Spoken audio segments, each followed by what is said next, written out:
Hello students, last video में हमने application of dimension analysis के अंदर आपको बताया था कि हमारे पास टोटल एप्लीकेशन 3 होती हैं। इसमें से 2 एप्लीकेशंस को हमने लास्ट वीडियो में कवर अप किया था। अब हम इसमें थर्ड एप्लीकेशन को कवर करने जा रहे हैं। तो एप्लीकेशन ऑफ डायमेंशन एनालिसिस में जो थर्ड आपके पास एप्लीकेशन होती है, उस एप्लीकेशन को हम कहते हैं to derive relationship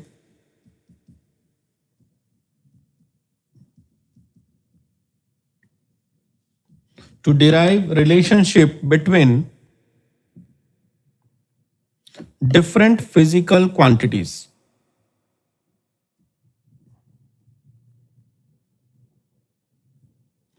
To derive relationship between different physical quantities का मतलब ये हुआ कि हम आपको ये कहेंगे कि कोई एक फॉर्मूला बनाइए जो कि किसी एक कुछ टर्म्स पे डिपेंड करता है, तो आपको उसका फॉर्मूला डिराइव करना होगा, आपको एक रिलेशन डिराइव करना होगा।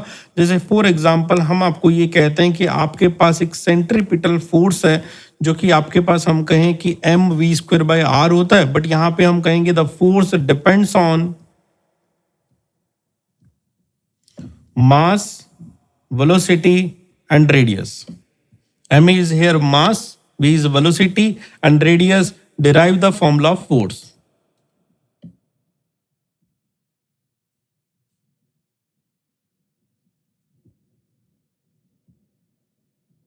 तो क्या हुआ, क्वेश्चन ने कहा कि कोई एक क्वांटिटी है जिसका नाम हमने फोर्स दिया और ये फोर्स हमारे पास मास पे, वेलोसिटी पे, रेडियस पे, इन पे डिपेंड करता है। तो आप क्या करें, फोर्स का फॉर्मूला बनाएं। तो हम फोर्स का फॉर्मूला यहाँ पे ना जानते हैं कि हमारे पास क्या होता है, हमारा फॉर्मूला होता है mv²/r। लेकिन हमें ये समझ के चलना है कि हमें नहीं पता और हमें पता करना है कि mv²/r आया तो कैसे आया। तो आपने इस क्वेश्चन को कैसे स्टार्ट करना है, जिसका फॉर्मूला बनाना है उसको लेफ्ट में लिखना है, जिनकी टर्म्स में बनाना है उनको राइट में लिखना है। जैसे m यहाँ लिखा, v यहाँ लिखा, r यहाँ पे लिखा। अगेन जिसका फॉर्मूला बनाना है उसको लेफ्ट साइड लिखना है, जिनकी टर्म्स में बनाना है उनको राइट साइड लिखना है। अब हमें नहीं पता वो फॉर्मूले में m की कितनी पावर आएगी, हमें नहीं पता v की पावर कितनी आएगी, हमें नहीं पता r की पावर कितनी आएगी। तो उसको हम लोग कुछ पावर को as it is a b c करके एक तरह से अज्यूम करके क्वेश्चन स्टार्ट करेंगे। तो हम कहेंगे f is proportional to m⁻⁴ a, v⁻⁴ b and r⁻⁴c। a की वैल्यू हमें अगर पता चल गई, b की वैल्यू हमें पता चल गई, c की वैल्यू अगर हमें पता चल गई तो एग्जैक्ट फॉर्मूला पता चल जाएगा।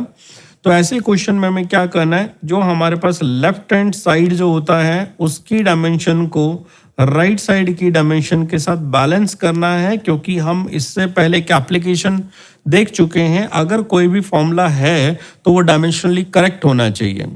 ये हमारी फर्स्ट एप्लीकेशन थी। डायमेंशनली करेक्ट का मतलब होता है लेफ्ट हैंड साइड की डायमेंशन और राइट हैंड साइड की डायमेंशन इक्वल होनी चाहिए। तो लेफ्ट हैंड साइड में हमारे पास कौन आ रहा है, तो हम कहते हैं f आ रहा है। राइट साइड में हमारा कौन आ रहा है, m आ रहा है जिसकी पावर a है। और कौन आ रहा है, v आ रहा है जिसकी पावर b है, r आ रहा है जिसकी पावर c है। तो हमें यहाँ पे a b c की वैल्यू अगर कैलकुलेट करनी है तो उनको डायमेंशनली करेक्टनेस की वजह से लेफ्ट हैंड और राइट हैंड की डायमेंशन को ऐसे लिखना होगा। अब हमने क्या करना है, लेफ्ट हैंड की जो क्वांटिटी है उसकी डायमेंशन को पुट करना है m1 l1 t-2। This is the dimension of force होता है। यहाँ पे डायमेंशन ऑफ फोर्स क्या है, m1 l1 t-2। मास की डायमेंशन m1 होती है और उसकी होल पावर आपके पास a है। वेलोसिटी की पहले यूनिट की बात करें तो मीटर पर सेकंड होता है। तो मीटर पर सेकंड की वजह से एक बार मीटर मतलब एक बार लेंथ आया और डिवाइड में सेकंड होने की वजह से t की पावर -1 आया r⁻⁴b। r यहाँ पे लेंथ को रिप्रेजेंट करते हैं तो l की पावर फिर से c हमने लिखा। अब देखिए लेफ्ट की डायमेंशन आ रही है m1 l1 t-2। Right side में m की जो डायमेंशन आ रही है वो 1 को a से मल्टीपल करें, आप लिखें m⁻⁴a। जितने भी पावर ब्रैकेट के बाहर है उसको अंदर मल्टीपल किया तो हम लिखा m⁻⁴a। l में अंदर b से मल्टीपल हुआ तो ये l⁻1 था, 1 को b से मल्टीपल किया तो b बन गया। फिर आपके पास एक l⁻⁴ यहाँ पे c भी है और यहाँ पे t⁻⁻1 को b से मल्टीपल किया तो -b बन गया। ठीक है। अब फिर से यहाँ लिखें तो ये हो गया m raise to power 1 l raise to power 1 t minus 2 लिखा हमने। यहाँ पे m की पावर देखें तो a आ गई है। l जब देखो हमारे पास बेस जो है ना, जैसे l यहाँ भी आ रहा है और यहाँ भी आ रहा है, तो जब बेस सेम होता है तो उनकी पावर्स को हम ऐड कर सकते हैं। तो मतलब ये हो गया b प्लस सी। तो l की पावर होगी b प्लस सी और t की पावर होगी माइनस b। अब अगर ये डायमेंशनली करेक्ट है और अगर ये फॉर्मूला बनाना है तो आपने क्या करना है, डायमेंशंस को डायमेंशनली कंपेयर करना है। कंपेयर का मतलब अगर ये फॉर्मूला बना रहे हैं तो डायमेंशनली करेक्ट होना चाहिए। डायमेंशनली करेक्ट होना चाहिए तो इनकी डायमेंशन बराबर होने चाहिए। सबसे पहले हमने देखना है कि m की कितनी पावर लेफ्ट साइड है, तो हमने कहा 1, और m की पावर राइट साइड कितनी है, तो हमने कहा a। तो हम यहाँ से ऐसा कहेंगे कि a is equals to 1। Left hand की डायमेंशन और राइट हैंड की डायमेंशन को इक्वल करना, तो हमने लिखा a इज इक्वल्स टू 1। फिर वापस l की पावर हमने देखा 1 और यहाँ पे l की पावर देखा b प्लस सी, तो हमने लिखेंगे l की पावर होगी b plus C is equals to 1। ये हमारे पास दूसरा आ गया। तीसरा, t की पावर यहाँ पे लिखा हमने -2 और t की वैल्यू यहाँ पे रखी है -b। माइनस से माइनस कट कर दें तो कहते हैं b की वैल्यू 2 आ गई है, और इस b की वैल्यू 2 को अगर हम यहाँ पे दोबारा ला के पुट कर दें तो ये आपके पास हो जाएगा 2 plus C is equals to 1। So c की वैल्यू कैलकुलेट होके आ रही है -1। अब हमने क्या करना है, अब हमने हमारा फॉर्मूला फिर से कॉपी करना है। f इज इक्वल्स टू, यहाँ से वापस आना है तो हमने लिखा है m रेज टू पावर, यहाँ पे प्रोपोर्शनल का साइन है तो पावर आ रही है a, और a की वैल्यू हमारे पास आ रही है 1, तो हम लिखेंगे m रेज टू पावर 1। फिर हमने लिखा v की पावर है b, तो b की वैल्यू हमारे पास है 2, तो हम लिखेंगे v की पावर 2। फिर हम लिखेंगे r की पावर हमारे पास है c और c की वैल्यू है -1, तो हम यहाँ पे कह सकते हैं कि f का फॉर्मूला बन गया m1 v2 अपॉन r, तो m v²/r। और हम यहाँ पे प्रोपोर्शनल का साइन नहीं हटा सकते क्योंकि हमें नहीं पता कि यहाँ पे क्या आएगा, तो हम चाहें तो इसको प्रोपोर्शनल में छोड़ दें या फिर ऐसे कहेंगे f is equal to some constant mv²/r। तो इस तरह से जब भी प्रोपोर्शनल के साइन को हटाया जाएगा तो वहां पे हम एक कांस्टेंट लगा देंगे और कांस्टेंट को k नाम दे देंगे। तो ये हमारे पास एक एग्जांपल हुआ जिससे हमें आपको एक्सप्लेन किया कि किस तरह से एक फिजिकल क्वांटिटीज के नाम की हेल्प लेके हम लोग फॉर्मूला डिराइव करते हैं। अभी हम आपको इसके ऊपर और प्रैक्टिस करेंगे, जब तक आप फैमिलियर ना हो जाए तो हम लेट से एक क्वेश्चन लेके चलते हैं। इस क्वेश्चन की लैंग्वेजेस में हमें बहुत ज़्यादा मतलब डेप्थ में नहीं जाना, हमें कहना है कि किसका फॉर्मूला डिराइव करना है। तो लास्ट एक क्वेश्चन कहता है obtain the expression for the T का फॉर्मूला डिराइव करना है।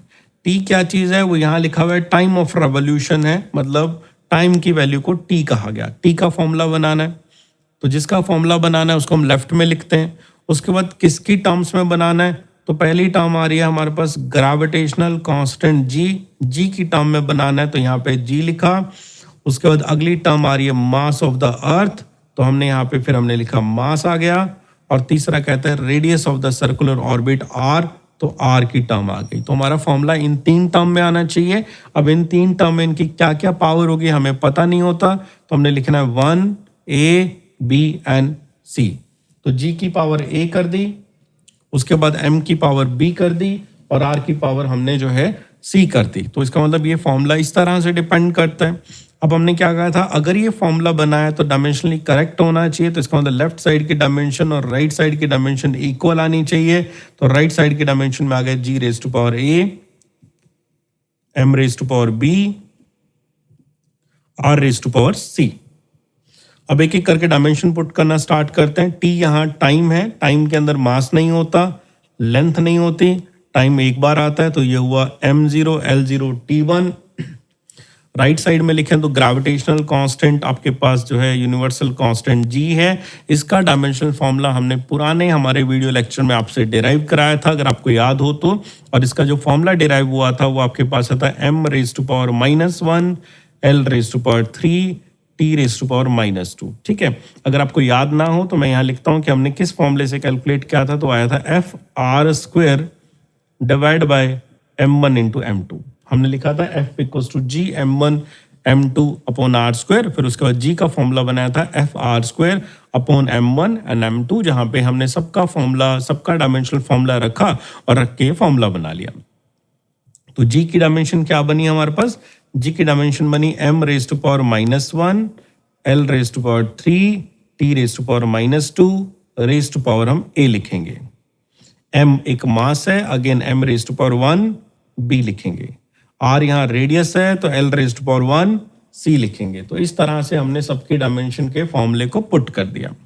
अब पुट करने के बाद m की देखें क्या क्या पावर आ रही है। एक तो आ रही है -1 इंटू a, ये वाला -1 जो है वो इस a से मल्टीपल होगा तो ये हो गया -a। l की पावर यहाँ पे लिखी हुई है 3, ऊपर है a तो ये बना दिया 3a। t की पावर यहाँ लिखी हुई है -2, a से मल्टीपल हुआ -2a। फिर से m की पावर यहाँ पे 1 लिखी हुई है, ये b से मल्टीपल हुई तो ये हो गया m raise to power b। l raise to power यहाँ पे 1 लिखा हुआ है, यहाँ पे c लिखा हुआ है, ये हो गया l raise to power c। अब हमने आपको बताया था अगर हमारे पास पावर्स जो हैं वो सेम आती हैं, सॉरी पावर का बेस सेम आता है तो पावर हम ऐड कर देते हैं। तो m की एक पावर -a है और एक पावर b है, तो ये वाले को इसमें ऐड कर दिया। m की एक पावर -a है और एक पावर b है। ऐसे l की पावर चेक करें तो एक पावर 3a है और एक पावर हमारे पास c है। t की बात करें तो -2a है। तो ये हमारा एक राइट साइड का फॉर्मूला हुआ और लेफ्ट साइड का फॉर्मूला है m0 l0 t1। तो हमने लेफ्ट साइड में सारी क्वांटिटीज को लिखा, लिखने के बाद उनका डायमेंशन फॉर्मूला लिखा, राइट साइड में सारी क्वांटिटीज को लिखा, उनके बाद उनका फॉर्मूला लिखा, पावर को सेट किया, जो सेम बेस वाले थे उनकी पावर ऐड करी और उसके बाद कंपेयर कर दिया। कंपेयर करने के बाद अब हमने क्या करना है, on comparing dimensions, on comparing dimensions. Dimensions compare करने का मतलब होता है आपने देखना है m की पावर कितनी है, ठीक है, m की पावर कितनी है। तो लेफ्ट में कितनी है 0 और राइट में कितना है -a प्लस b, ठीक है। कोई डायरेक्ट सॉल्यूशन नहीं आएगा क्योंकि ना हमें a पता है ना b पता है। l की पावर देखें इधर कितनी है 0 और उधर आपके पास है 3a प्लस c। t की पावर लेफ्ट में कितनी है 1 और उधर कितनी है -2a, ठीक है, यहाँ 1 या -2a हमारे पास। तो यहां से हम कह सकते हैं हम एक सॉल्यूशन ढूंढ लेते हैं। a की वैल्यू आ गई है -1/2, तो a की वैल्यू आ गई -1/2, इसको हम यहां पे पुट करेंगे तो 0 is equals to -a plus b है, तो हम कह सकते हैं b की वैल्यू a के बराबर है और b की वैल्यू a के बराबर है तो a की वैल्यू तो -½ है, तो इसका मतलब ये भी आपके पास क्या हो गया, -½ हो गया, ठीक है। तो b और a की वैल्यू दोनों क्या आ गई आपके पास, -½ आ गई है। अब आते हैं c की वैल्यू के लिए। c की वैल्यू के लिए इसको कॉपी करते हैं, this is equals to 0 is equals to 3a plus c, तो we can just write at c is equals to -3a, तो -3। a की वैल्यू क्या है, यहां से देखिए -1/2, तो ये बन गया आपका +3/2। अब कहते हैं अब हमारा फॉर्मूला लिखते हैं, t was proportional to g raise to power a, m raise to power b and r raise to power c। तो t is proportional to g raise to power a की वैल्यू है -½ b की value है आपके पास -½ और r की value है आपके पास +3/2। तो जो प्लस पावर है उसको एक बार ऊपर रहने दीजिए, जो माइनस पावर है उसको डिवाइड में लीजिए 1/2 और यहाँ पे m की पावर भी आ गया 1/2 और इसको हमने लिखा t proportional to this one. अब इस फॉर्मूले को और अच्छा लिखना है तो you can just write as t is proportional to, सबके नीचे हाफ पावर आ रही है और हाफ पावर को हम अंडर रूट बोल सकते हैं। सबके डिवाइड में हाफ पावर आ रही है, हाफ पावर को अंडर रूट बोल सकते हैं। अब हाफ पावर को छोड़ के सब बाकी लिख दीजिए, r रेज़ टू पावर 3 हो गया और इधर आपके पास g हो गया और ये आपके पास m हो गया। तो time period is depending on the radius g and m such like this, जिसमें हमने हाफ पावर जो थी उस हाफ पावर को हटा दिया और जहां जहां आपके पास हाफ आ रहा था उसकी जगह पे हमने रूट लगा दिया, ठीक है। रूट लगाने के बाद जितनी पावर बच गई हैं वो बाकी सब लिख दी गई हैं। तो ये हमारे पास एक टाइम पीरियड का फॉर्मूला आ गया। अब हमने बताया था इसका एग्जैक्ट फॉर्मूला नहीं लिख सकते हैं तो हम लिखेंगे time period will be equal to some constant r raise to power 3 divide by gm का अंडर रूट, ठीक है। तो ये हमारे पास डायमेंशन एनालिसिस का एक लिमिटेशन है कि जब हम प्रोपोर्शनल हटाते हैं तो वहां पे एक कांस्टेंट आता है और हमारे पास उस कांस्टेंट की वैल्यू को पता करने का कोई ऑप्शन नहीं होता। फिर से इसी तरह से एक और क्वेश्चन की प्रैक्टिस करते हैं इसके ऊपर, जिसके अंदर दिया हुआ है if force, acceleration and time are taken as a fundamental quantities. ये कहता है आप फोर्स को, एक्सेलरेशन को और टाइम पीरियड को फंडामेंटल लिखिए और देन डायमेंशन ऑफ लेंथ क्या होगा, मतलब लेंथ का फॉर्मूला डिराइव करिए। तो जिसका फॉर्मूला डिराइव करना है वो हमने इधर लिखा प्रोपोर्शनल टू, जिसकी टर्म्स में लिखा उसको इधर लिखा FAT।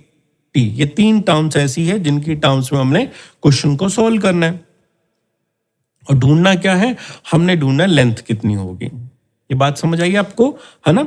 चलो अब देखिए क्या कर सकते हैं, नेक्स्ट हम क्या कर सकते हैं, अब इनकी कुछ पावर डिसाइड करनी है। और पावर हम पहले ABC लिख रहे थे, अब हमारे पास ऑलरेडी एक क्वेश्चन में आ गया तो A ना यूज करके हम P, Q and R power ले लेते हैं।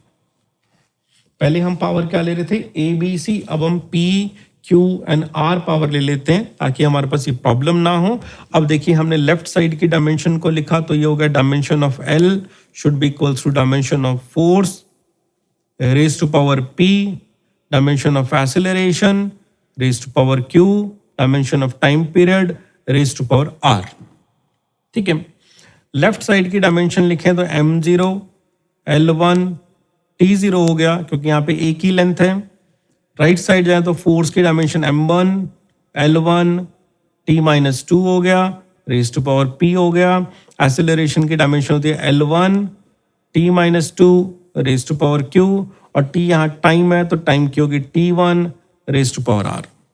तो ये जो डायमेंशन फॉर्मूले मैं लिख रहा हूँ ये हमें थोड़े से याद होने चाहिए कि किस तरह से आते हैं। अब आपने क्या करना है, जो पावर्स है उनका अंदर मल्टीपल करें तो ये हो गया M raise to power P, L raise to power P, T raise to power minus of 2P, L raise to power Q, T raise to power minus 2Q और T raise to power R। कैसे आया फिर से देखें, इन दोनों का multiple हुआ जिससे आया T raise to power R, इन दोनों का मल्टीपल हुआ T raise to power minus 2Q, इस पावर का इससे मल्टीपल हुआ तो प्लस Q लगाया L के ऊपर, P का -2 से मल्टीपल किया तो -2P आया है, P का जो 1 से मल्टीपल हुआ प्लस P आया है, P का +1 से हुआ तो प्लस P आया है। इस तरह से ये हमने पावर्स को एक अलग तरीके से हमने लिख दिया है, अंदर जाके मल्टीपल किया है। अब आप क्या करें, मास जहां पे आ रहा है उनकी पावर को देखें, एक ही मास आ रहा है तो सिर्फ P लिखा जाएगा। लेंथ में जाएं तो लेंथ आपके पास एक तो यहां दिखाई दे रही है, एक यहां दिखाई दे रही है, तो लेंथ में 2 आ गए, एक आ गया P, एक दूसरा आ गया Q। टाइम में जाएं तो एक आपके पास आ गया -2P, एक आपके पास आ गया -2Q, एक आपके पास आ गया R। तो टाइम के अंदर 3 टर्म्स आ रही हैं और इधर आपके पास क्या आ रहा है M0, L1, T0। अब हमने क्या करना है, डायमेंशंस को कंपेयर करना है। तो डायमेंशंस को कंपेयर करने के लिए m की पावर 0 ली और उधर P लिया, तो यहां से हमने क्या किया, P की वैल्यू 0 है और उसके बाद L की वैल्यू 1 ली, L की पावर लेफ्ट में 1 है, राइट में P प्लस Q है जिसमें P तो 0 आ ही चुका है तो इसका मतलब Q की वैल्यू 1 है। ठीक है, तो आपने क्या किया, P की पावर को पहले कंपेयर किया, P की पावर को कंपेयर करने के बाद में हम लोगों ने फिर उसके बाद L की पावर कंपेयर करी और उसके बाद अब हम T की पावर कंपेयर करेंगे। तो T की पावर कंपेयर करें तो T की वैल्यू जो है, T की पावर जो है लेफ्ट साइड में 0 है, राइट साइड में जाएं तो -2P है, -2Q है, प्लस R, इतनी सारी पावर है। ठीक है, अब देखिए जो जो आपको पता है वो रखते हैं। P की वैल्यू 0 है तो ये हो गया -2 इंटू 0, -2, फिर उसके बाद -2, Q की वैल्यू 1 है तो into 1 plus R is equal to 0। तो यहां से आपके पास आ गया -2 plus R is equal to 0, so R is coming as 2 आ गया हमारे पास। ठीक है, अब हम कहते हैं हमारा फॉर्मूला क्या था, L is proportional to force raise to power P। Force के बाद हमने दूसरा लिखा था हमारे पास जो था acceleration raise to power q और टाइम रेज टू पावर हमारे पास था r, सबकी वैल्यू रखते हैं। फोर्स p की वैल्यू 0 आई है, q की वैल्यू 1 आई है और t की वैल्यू आपके पास 2 आई है। तो इसका मतलब लेंथ का डायमेंशनल फॉर्मूला अगर हम लिखें तो we will just write as f raise to power 0, a raise to power 1, t raise to power 2। This is your dimensional formula for the length. ठीक है, आप प्रोपोर्शनल का साइन हटाना चाहें, अगर डायमेंशन फॉर्मूला पूछा है तो आपको प्रोपोर्शनल का साइन लगाने की जरूरत नहीं होती। अगर फॉर्मूला पूछा है तो हमें कांस्टेंट लगाना होता है। तो इसने पूछा डायमेंशन ऑफ एस बताएं, तो डायमेंशन के लिए कांस्टेंट लगाने की जरूरत नहीं होती। अब कहते हैं ऐसे क्वेश्चन को अल्टरनेटिवली अगर इजी वे में कहें तो एक इजी तरीका और है इस क्वेश्चन को अल्टरनेटिव वे में सॉल्व करने का, और वो बहुत ही इजी है। अल्टरनेटिव वे ये कहता है कि आपने जिसका डायमेंशन फॉर्मूला लिखना है उसकी यूनिट लिख लें, तो unit of length is metre हो गया। जिनकी टर्म्स में लिखना है उनकी यूनिट भी लिख लें, तो उसकी यूनिट आपके पास फोर्स की जो होती है वो आपने न्यूटन नहीं लिखनी, आपने लिखनी केजी फॉर मास, मीटर पर सेकेंड स्क्वायर फॉर एक्सीलरेशन, क्योंकि एफ का फॉर्मूला ma होता है ना। m का मतलब मास, मास मतलब केजी, एक्सीलरेशन मतलब मीटर पर सेकेंड स्क्वायर। एक्सीलरेशन जो है उसकी यूनिट लिख लेते हैं, और एक्सीलरेशन की यूनिट आपके पास है मीटर पर सेकेंड स्क्वायर, और टाइम जो है और टाइम की यूनिट हम लिख लेते हैं, टाइम की यूनिट आपके पास आती है सेकेंड। ठीक है, अब मैं चाहता हूं कि मुझे लेंथ का फॉर्मूला बनाना है, और लेंथ के फॉर्मूले का मतलब मुझे एक मीटर वाली टर्म चाहिए। तो मीटर वाली टर्म में देखो मास नहीं आ रहा, तो इसका मतलब इसका यूज करना ही नहीं है। मास नहीं आ रहा है, इसका मतलब इसका यूज नहीं करना। अब हम कहते हैं देखिए एक्सीलरेशन की यूनिट क्या है, वो है मीटर पर सेकेंड स्क्वायर। ठीक है, एक्सीलरेशन की यूनिट क्या है, मीटर पर सेकेंड स्क्वायर, और टाइम की यूनिट क्या है, सेकेंड। मुझे क्या बनाना है, मुझे सिर्फ मीटर बनाना है, मैं चाहता हूं मुझे मीटर मिल जाए। तो क्या मैं ऐसा कह सकता हूं कि मैं अगर एक्सीलरेशन की यूनिट के अंदर टाइम की यूनिट के स्क्वायर का मल्टीपल करके देखूं तो क्या बनेगा? देखिए ध्यान से देखिए, एक्सीलरेशन की यूनिट है मीटर पर सेकेंड स्क्वायर, और टाइम की यूनिट का स्क्वायर हो गया सेकेंड स्क्वायर, जो कि कट गया और आपको मिल गया मीटर। तो हम यही तो चाह रहे थे, लेंथ की यूनिट मिल जाए। तो अब सिंपली कह सकते हैं लेंथ की यूनिट को या डायमेंशन फॉर्मूला बनाने के लिए हमने एक्सीलरेशन को एक बार और टाइम को 2 बार यूज किया है, और फोर्स को नहीं यूज किया, तो you can just write as F equals to 0, F raise to power 0। ठीक है, तो ये यूनिट से कंपेयर करके भी कर सकते हैं। इस तरह के क्वेश्चन के अंदर आपने क्या करना है, जब भी कोई क्वेश्चन कहें कि हमें नई फंडामेंटल क्वांटिटीज बनानी है, तो उस नई फंडामेंटल क्वांटिटीज में सबसे पहले क्या करें, उनकी यूनिट्स लिख लें। यूनिट्स लिख के देखें कि हमें क्या यूनिट चाहिए, और उसके हिसाब से अपने आप इनको रीअरेंज करें ताकि हम यूनिट को वापस बना पाएं। ठीक है, फिर से वापस बोलता हूं, हमने एक्सेलरेशन की यूनिट लिखी मीटर पर सेकेंड स्क्वायर, और सेकेंड की लिखी सेकेंड।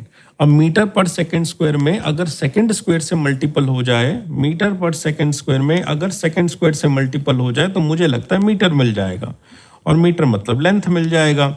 इसका मतलब एक्सेलरेशन है और इसका मतलब टी स्क्वायर है। तो लेंथ के फॉर्मूले में ए की पावर 1 आ गई और टी की पावर 2 आ गई। तो इस तरह से हम क्वेश्चंस को कर सकते हैं।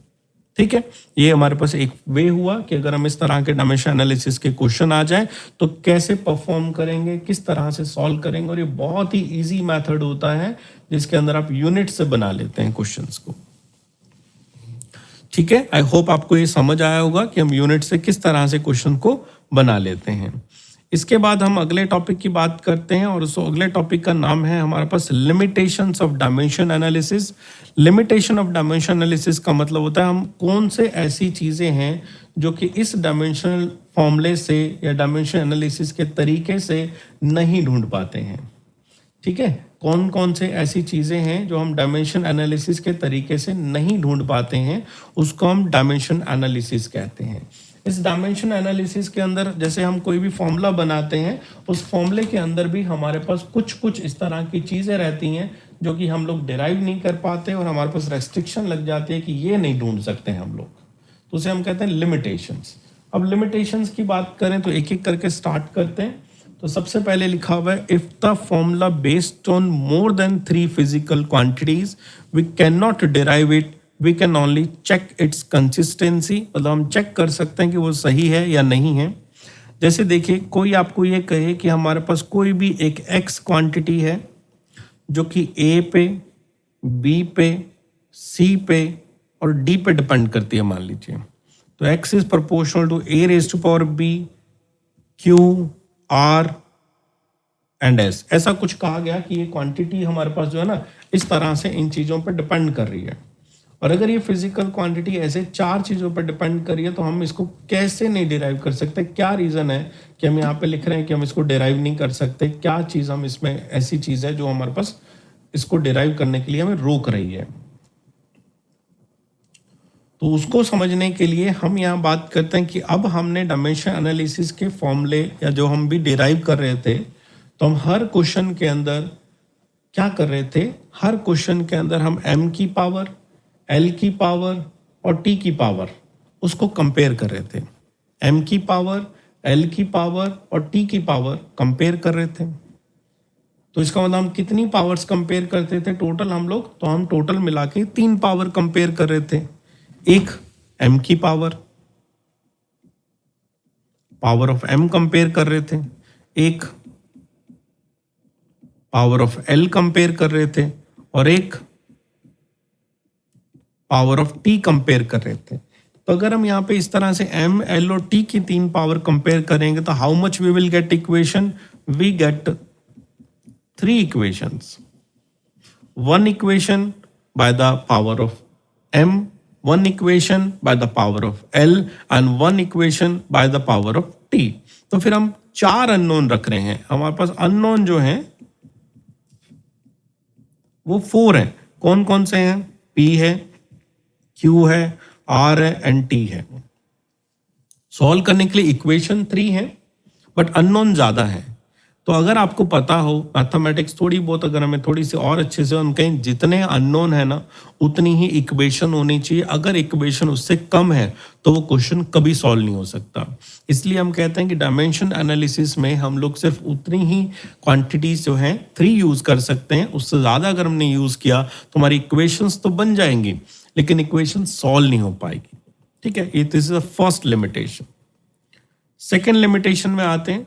सेकेंड लिमिटेशन कहता है कि we can derive relation of multiple type only, we can not derive relation using additional type. यही कहना चाह रहे हैं। देखो s का फॉर्मूला मान लो आपने लिखा है ut plus half A T square. ठीक है, इधर देखा जाए तो t की पावर 1 है और इधर लिखा जाए तो t की पावर 2 है।